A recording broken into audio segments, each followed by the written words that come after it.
Hi guys, Lucy aka the Watchbox Diaries here with another review. And today's video is about a brand that I love anyway, but I am just growing more and more in love with as they release more pieces, and that is the wonderful Girard Perregaux. Now, the particular one that I'm going to be talking about today is the Laureato Chrono, and this is the 38mm. So, without further ado, let's get into it. So instead of just reciting everything, you can find so many facts about GP online.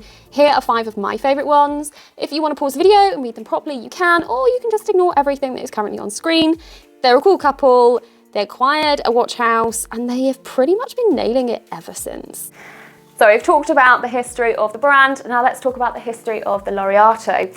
Now Laureato translates to a graduate in Italian, and that is for the simple fact that the head honcho, the head watch designer at Girard Perregaux at the time, was Italian and decided to call it an Italian name. Maybe he was a graduate, maybe this was because this was fresh off the design block and that's why he called it graduate. That's what I'm thinking in my head anyway.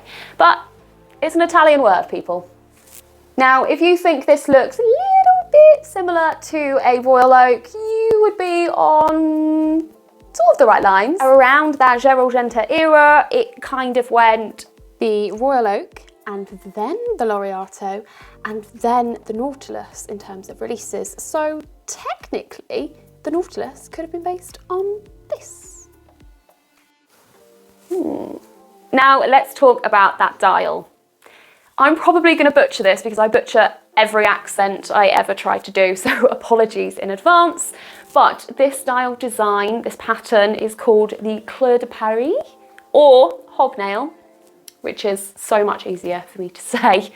But from a distance, it could resemble the tapestry dial on the Royal Oak, but when you get them close up, side by side, they are very, very different patterns. I do really appreciate the subdial designs on here as well. So I think it was Watch Puppy. So if you've seen Gringa's channel, Brit's channel, her husband actually called these licorice dials because they do sort of look like swirls of licorice, and I love that. Whether it's a real technical term or not, I have absolutely no idea, but I like it, so it's sticking. So these 3 subdials are, so you've got your second hand, your standard second hand, because obviously that third hand on the dial is your chrono hand. You've got a 30-minute dial and also a 12-hour dial, which means that this chrono is actually a 12-hour chrono. Movement-wise, it is technically an in-house movement, but it's mostly the base movement that was made by GP. The module for the chrono was actually made by Dupree, I think it is, who are pretty famous in terms of the watchmaking world because they produce components and modules for so many companies and brands around the world. Let's talk integrated bracelets. Now, Time and Tide did a fantastic article on the difference between a well-blended bracelet and an integrated bracelet. I will pop the link down in the bio, and this is 100% an integrated bracelet. It is one continuous piece of metal that just blends seamlessly and sits seamlessly around the wrist so that the case and the bracelet are one. This integrated bracelet design is very, and I've brought it up before, Genta. That whole Royal Oak, Nautilus, the IWC Ingenieur, all around that same era. It was the thing, it was very sports model, and I think it's just such a cool design. Now we've done the specs, we've done the facts, let's talk about my opinion, because it's my channel. So I love this watch for many reasons, but the main one is simply because it's an interesting design. It's just fun to look at. There's almost too much going on, but not overpoweringly so. You have so much to look at, but you can tell the time easily. It's so wearable and clear, but you've got patterns, you've got detail, you've got angles, you've got bracelets, you've got contrasting polished and brushed steel. The whole thing is just beautiful to look at. So I'm going to talk about size because size matters. And a lot of the other Laureatos are produced in a 42mm, I guess is the more standard size. But this being released in 38mm is just the perfect sizing. Can we talk about the blue hands? Can we just take a moment to appreciate those blued hands? Like, and indices. They're just beautiful. I mean, just look at it. Just look. Just, oh, just beautiful. You think they're black and then you get them in the sun and they're just like, pow, beautiful blue.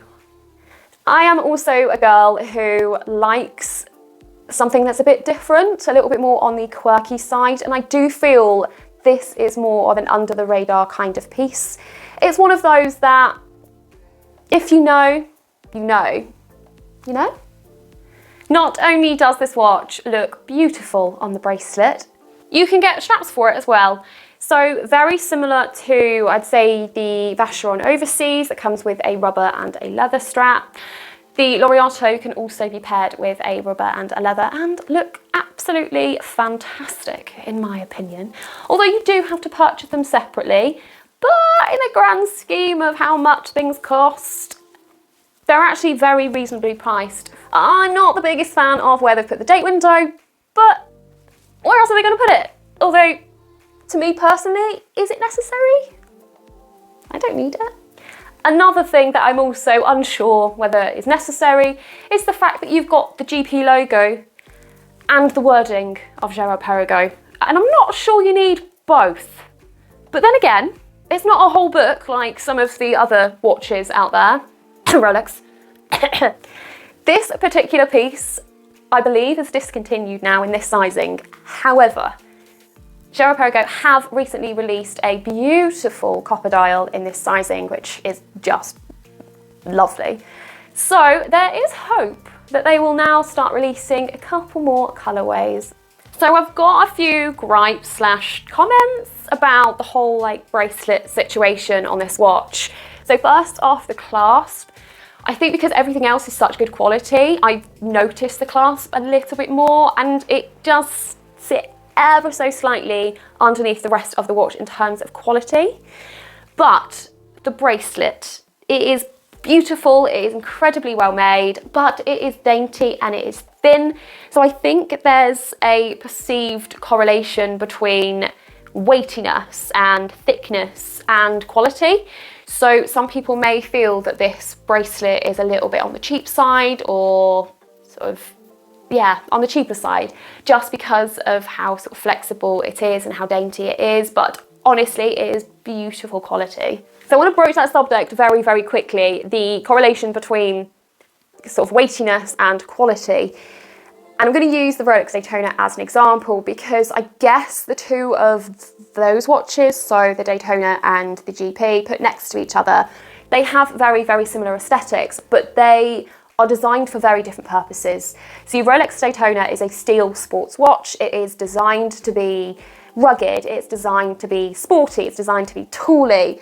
So that is the way that it is designed in terms of the materials and the sort of the bracelet size. The Laureato, on the other hand, is a sports luxury watch. So it is sports in design and it is luxury in lifestyle. So it's designed for a very, very different purpose.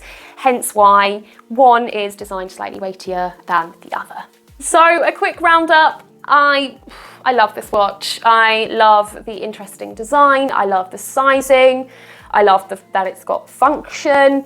I love that it's the left field choice. It's definitely one of those, if you know, you know. I'm all for an alternative option, and I 100% believe that this is a perfect alternative to your Royal Oaks, your Nautiluses, your Daytonas, the IWCs. Like, it's such a perfect all-rounder. Yes, you might get some scratches on it if you're trying to be a bit more sporty with it, but it's still beautiful to look at.